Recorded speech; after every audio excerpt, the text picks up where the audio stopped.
Hello, world and universe. Welcome to the Trevor Donald Experience. Manifest your truth. And if you're new to the channel, please hit that like and subscribe button. And for all my continued followers, I want to say thank you. And this is an opinion-based video channel where I try to open your eyes and ears to some of the travails and trepidations that take place throughout our cities, our states, our country, and sometimes around the world. And this is a very troubling story straight out of Harris County in Houston, that female teacher and her son were involved in an sex trafficking deal in prostitution. What a terrible story. Here it goes. A timeline of the investigation of former Klein ISD teacher accused of sex trafficking students.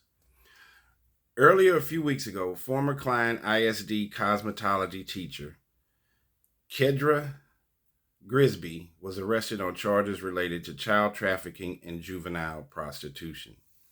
Shockingly, the charges stem from an alleged P-ring that Grisby managed with her son, Roger McGee, and included students from the school that employed Grisby. One day after Grisby's arrest, the Harris County Sheriff's Office executed a search warrant on an iPhone owned and used by Grisby, which detailed a timeline of the investigation that led to her arrest. So here it goes.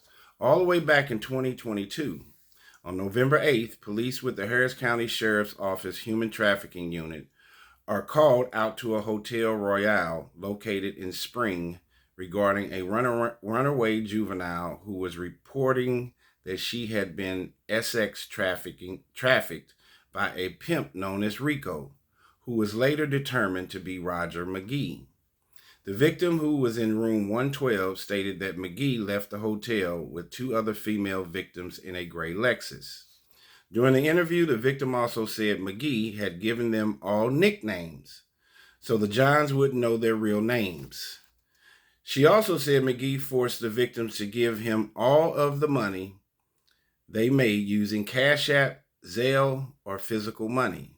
She also supplied investigators with McGee's Cash App username.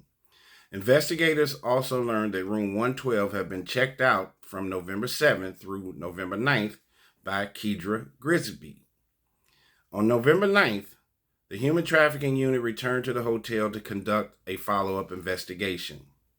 The hotel provided security footage from the previous day, which showed that Grisby and McGee in a silver car. McGee exits the car with a victim, and they carry luggage into room 112. The license plate determined that the car was registered to Grisby. A different victim returned to room 112, and she was interviewed by investigators. She told police that she had arrived at the hotel with her stepmom, who was determined to be Grisby, to retrieve her belongings. She added that Grisby had purchased a room for her and two other girls, and that all three engaged in prostitution. She added that McGee protects her while she's on dates. Investigators interviewed Grisby the same day. She told them, according to the search warrant, the victim asked her for a ride and that the victim was McGee's girlfriend, her son. She added that the three lived together, but she didn't know the other girl at the hotel, and the two girls were friends. Grisby acknowledged that the hotel was under her name, but she said she only booked it so McGee wouldn't be at her home with the girls. The same day, McGee was arrested. On December 12th, the second identified victim provided a second interview. She said she and another girl were staying at Grisby's home. She didn't remember Grisby's by name, but stated that she was a short female who worked as a school teacher. She also said that she and the first victim had run away from their home in October to live with McGee and Grisby, and that the girls made money by posting sexual photos as advertisements of themselves online. On December 16th, investigators served a grand jury subpoena to Block Inc., the parent company of Cash App, for the records involving McGee's account. 2 days later, they had confirmed that the account was registered to him. Going into 2023, investigators served another grand jury subpoena to block for records involving Grisby's account. Over the next couple of weeks, police also confirmed Grisby's identity on a Zelle account and a T-Mobile cell phone. On January 9th, police obtained a search warrant of McGee's cell phone. The phone screening was completed on March of 2023. February 17th, police interview a victim's mother. She tells them that her daughter is a victim of sex trafficking. She stated that Grisby is an employee at Klein High School and possibly recruits young girls to work with her and McGee from the school. She also said her daughter met McGee on Instagram, and she believed she had been groomed and held against her will at Grisby's home. She also told investigators that her daughter had told her that she had been beaten over the course of her time as a P, and there was a total of 8 prostitutes working for McGee. According to the search warrant, there were no activity on the case after the interview until 2024. We get to 2024, March 21st. Investigators review McGee's phone records, which show texts between him and the victims. A conversation from October 30th, 2022, shows a victim asking McGee if he has received a Zelle payment. McGee replies that he can't confirm because his mother was asleep. Grisby. Another conversation from the same date shows McGee providing a girl with Grisby's cell information for a prostitution transaction. A conversation between Grisby and a victim on November 4th, 2022 shows Grisby supplying the money for the hotel and the victim referring to her as Mama. On March 22nd, a search is conducted to Securus Technologies, an incarcerated communication provider. The search is regarding a phone calls that McGee made while incarcerated. The return of that warrant revealed that on November 9th, 2022, around 7:30 a.m., hours after McGee was booked into the Harris County Jail, he spoke with his mom on the phone.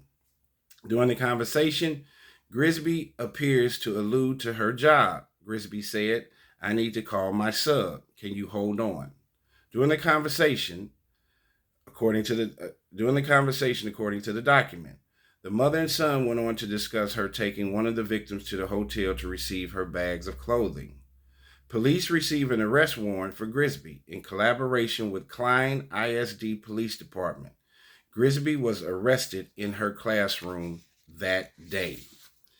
So I hope you all can follow that timeline. The mother is Miss Grisby, who was a cosmetology teacher at Klein ISD. Her son was Mr. McGee, and he was the so-called pimp in this situation. And the mom was recruiting young female women, teenagers, to come live with them and then to be a part of this sex trafficking scenario. What in the world is going on in the world today and in our country? This whole human trafficking, sex trafficking, drug trafficking is getting out of control. Now you have a mother and a son involved in this kind of diabolical behavior. We have got to reel in all of this devilish negative energy that is being displayed throughout our country.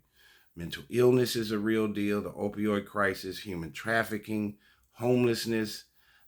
People are now, as a result of technology and how fast we get information, that they will chase the bag by any means necessary and as fast as possible, whether it's taking advantage of other human beings, taking the risk of going to jail, and or getting robbed and murdered. The separation between life and death is so minuscule today, and the poor decisions that folks are making, it is just destroying our country one day at a time. And this human trafficking and sex trafficking is becoming a real issue and has been going on for a long time. These two individuals, the mom, what kind of mother are you to be engaging in this with your son? Both of them should be going to the penitentiary for a long time after taking advantage of these young ladies. What a sad story.